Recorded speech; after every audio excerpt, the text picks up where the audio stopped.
Hey guys, this is Esteban with Off-Leash Canine Training, and this is Nola. She's a 7-month Pudelpoiner, and she's in for our 2-week board and train program. So she's your happy-go-lucky dog, a lot of energy, just practicing a lot of rambunctious behaviors at home. So pulling hard on the leash, jumping up at people, kids, counter surfing, a lot of things going on. So in the next 2 weeks, we're gonna definitely look to create some better habits, sharpen up her obedience, and definitely look to give her an outlet to release all of that energy. That's definitely gonna allow mom and dad to enjoy her more at home and also be able to take her out more places, so giving her more freedom. That's the goal.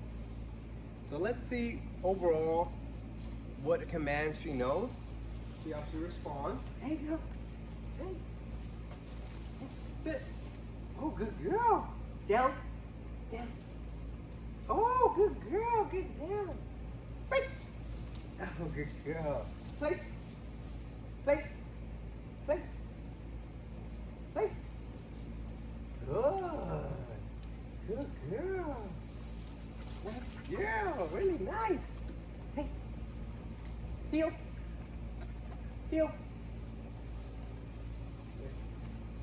Heel. Heel. Oh. So you see it there, guys. She's doing pretty good, so we're definitely going to sharpen that up.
So how do you guys feel about the overall training? I mean, just thinking through it, she's completely different. Yeah. She's almost like a robot now, but not in a bad way. You know Okay, what I mean? that's good. Like, she does what she needed to do, and there's no question about it. So I feel like we have a lot better relationship too, because I'm not getting frustrated, she's not getting frustrated, and we have like a, yeah. Now, how do you guys, how do you feel about the communication, the updates, as far as me updating you every Oh, day? it was great. I just look forward to that. He would every night. He was like, "You have a video yet?" Yeah, like we loved getting those it was videos, good. It was like perfect amount too. Yeah, and like you know? having the commands there on the video was awesome. That's it was good. awesome. It was awesome. Yeah, thank you for doing that. That's awesome. We like that a lot. Well, guys, thank you for allowing me to work with Nola. She was awesome. The It was next a dog's pleasure. going to you too. Yeah. I appreciate that. Thank you, guys. No. All right. She, That's a good girl. she's good. And then